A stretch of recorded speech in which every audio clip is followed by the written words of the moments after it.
Greetings all! Today, we will be examining the relatively uncommon water-electric type Pokemon Chinchou, the Angler Pokémon, and its relatively rare evolution Lanturn, the Light Pokémon. While they might not look to be substantial threats in the water, the members of the Chinchou family are fascinating fish that can more than prove to be an electrical hazard to most other fish in their vicinity.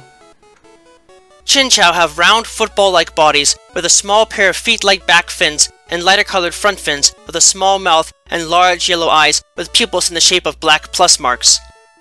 They have a pair of blue antennae that sprout from the back of their bodies that end in a pair of bright, glowing yellow organs that house the bacteria that help them to generate light and electrical energy. Their evolved form, Lanturn, have larger bodies with a more traditional fish shape, though their back fins have vanished and have been replaced with a large tail fin with a slightly barbed form and yellow splotch of color on the bottom edge. Their mouth has grown in size, and their eyes are a bright red color, with a face mask of yellow scales across their eyes and the front of their face, and their angler has changed form into a single antenna with a pair of yellow organs that house the bacteria that allow them to produce light and electricity, one sprouting off of the back of the main stem structure on a secondary stalk.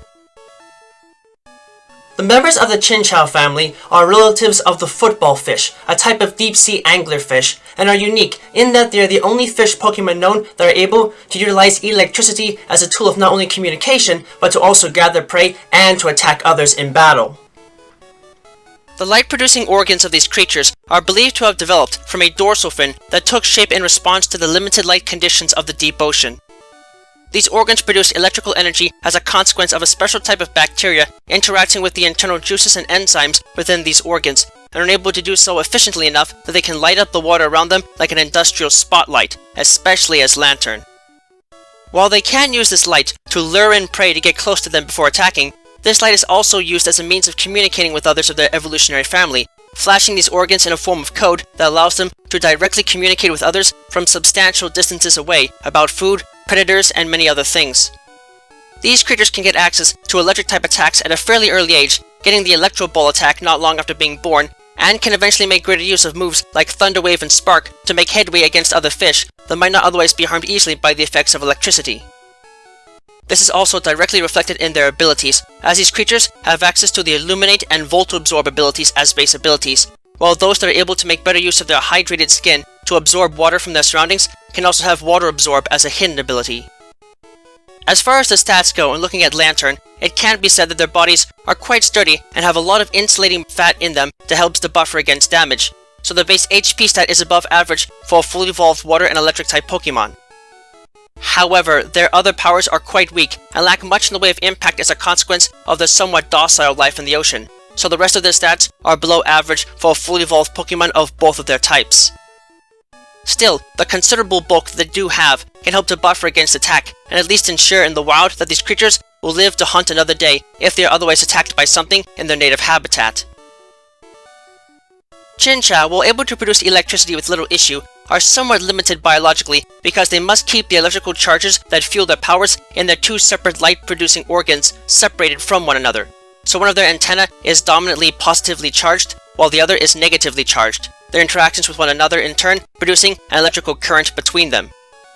This means that the conductivity of their surroundings has a substantial impact on how effectively they can use their electrical attacks, but this is a problem that is thankfully rectified as soon as they evolve and acquire their adult form.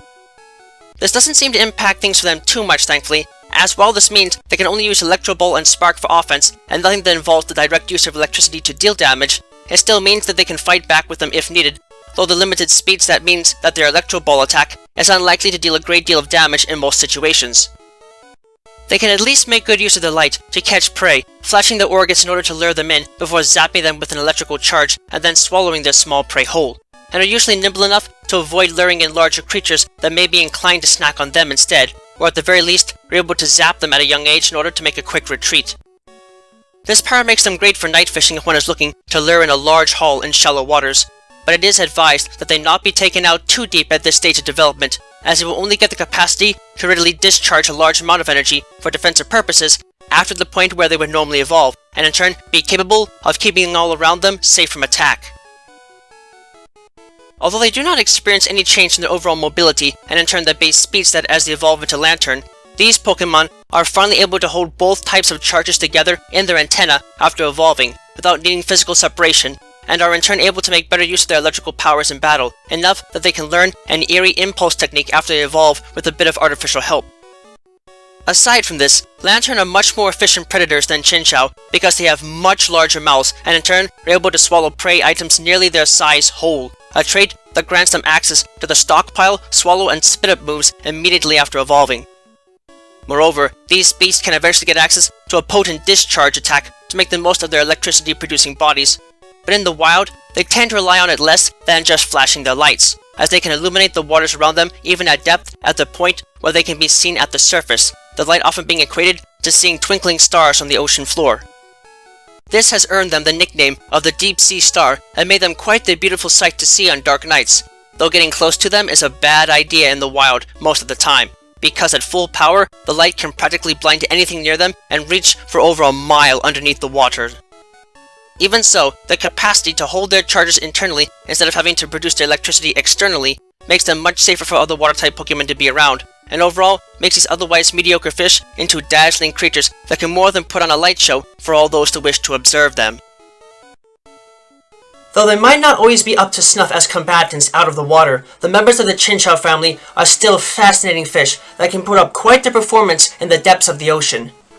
You might have to wait a little while for them to make the most of their electrical powers, but these charged up beasts can definitely light up the water around them and make sure that few forget the dazzling display of light they put up every time they gear up for combat.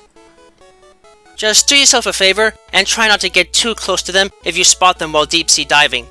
Chinchou might not pay much attention to you, but shine a light in the face of their evolved form and they will gladly shine back with enough light to blind you and any visual equipment you might have and leave you unable to see in the murky depths where much larger beasts might gladly be willing to make lost and disoriented strangers into a lovely meal.